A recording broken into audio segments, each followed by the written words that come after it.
ایک دوسرے کا مذاق نہ اڑاؤ، اور کسی بھی دوسرے آدمی کو یہ خیال کرو کہ شاید یہ مجھ سے اچھا ہو اللہ تعالیٰ کے ہاں، لہذا کسی کو طعنے نہ دو، کسی کو برے القاب سے یاد نہ کرو، کسی کی غیبت نہ کرو، کسی کے بارے میں بدگمانی نہ کرو، کسی کے تجسس میں مبتلا نہ رہو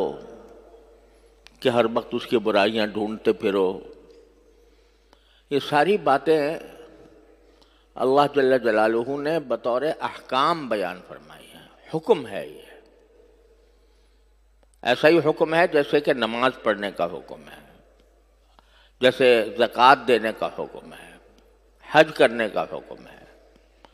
اور جیسے شراب نوشی کو حرام قرار دیا ہے، جیسے زنا کو حرام قرار دیا ہے، جیسے چوری ڈاکے کو حرام قرار دیا ہے، اسی طرح ان باتوں کو بھی حرام قرار دیا۔ طعنے دینا، مذاق اڑانا، برے القاب سے یاد کرنا،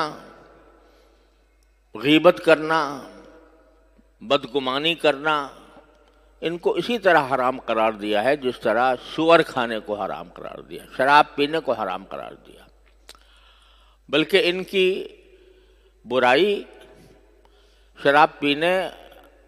والعیاذ باللہ زنا کرنے، اس سے بھی بدتر ہے، کیونکہ وہ حقوق اللہ ہیں، توبہ سے معاف ہو جاتے ہیں، لیکن یہ حقوق العباد ہیں، یہ بندوں کے حقوق ہیں، یہ محض توبہ سے بھی معاف نہیں ہوتے ہیں جب تک کہ صاحب حق معاف نہ کرے۔ ایک حدیث میں رسول کریم صلی اللہ علیہ وسلم کا ارشاد ہے کہ آپ نے صحابہ کرام سے پوچھا کہ بتاؤ مفلس کسے کہتے ہیں؟ مفلس عام طور سے اس شخص کو کہا جاتا ہے کہ جس کے پاس کچھ مال نہ ہو۔ تو صحابہ کرام سے پوچھا مفلس کون ہوتا ہے؟ صحابہ کرام نے جواب دیا کہ ہم تو مفلس اس کو سمجھتے ہیں کہ جس کے پاس کوئی مال نہیں، کوئی جائیداد نہیں، کچھ نہیں، اس کو مفلس سمجھتے ہیں۔ آپ نے فرمایا کہ نہیں، حقیقت میں مفلس وہ نہیں ہے، حقیقت میں مفلس وہ ہے کہ جب وہ اللہ جل جلالہ کی بارگاہ میں پہنچتا ہے تو بہت سی عبادتیں اپنے نامہ اعمال میں لے کر جاتا ہے، نمازیں اس نے پڑھی، روزے اس نے رکھے، زکوٰۃ اس نے دی، اور اس نے سارے خیر کے کام کیے اس لحاظ سے کہ تسبیح بھی کرتا تھا، ذکر بھی کرتا تھا، بہت سی عبادتیں لے کر آیا، ڈھیر لے کر آیا عبادتوں کا، لیکن ساتھ ہی اس نے کسی کا مال ناحق استعمال کیا، اور یا کسی کی حق تلفی کی، اس کے حق پر ڈاکہ ڈالا۔ تو اللہ تبارک و تعالی جن جن لوگوں کے اس نے حقوق تلف کیے تھے ان سب کو وہاں جمع فرمائے گا، اور یہ فرمائے گا کہ یہ جتنے بھی لوگ ہیں یہ ان کے بہت سے گناہ تھے۔ پہلے تو یہ کہ پہلے یہ فرمایا کہ تم جو ان کے حق تم نے پامال کیے ہیں، چاہے وہ مال لوٹ کر کیے ہوں، چاہے اس کو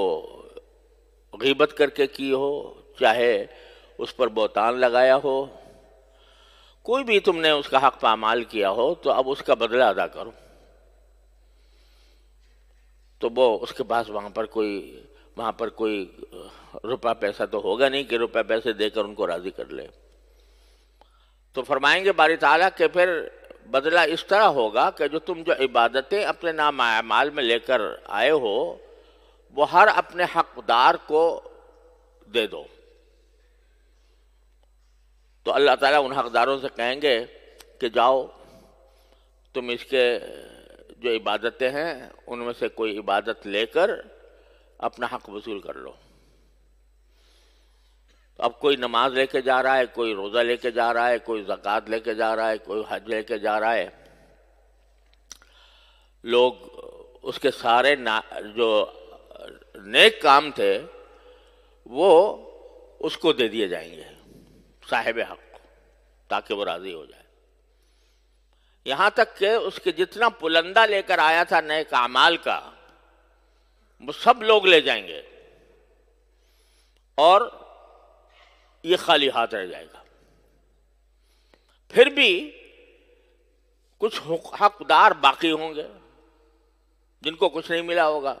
کیونکہ سارے اعمال کی نیکیاں تو دوسرے لوگ لے گئے، کچھ لوگ باقی رہ گئے جن کا کوئی بدلہ نہ دے سکا. تو اللہ تبارک و تعالیٰ فرمائیں گے کہ اب اس کا واحد راستہ یہ ہے کہ ان لوگوں میں جو کہ حقدار تھے ان کے جو گناہ ہیں وہ تمہارے سر ڈال دیے جائیں گے.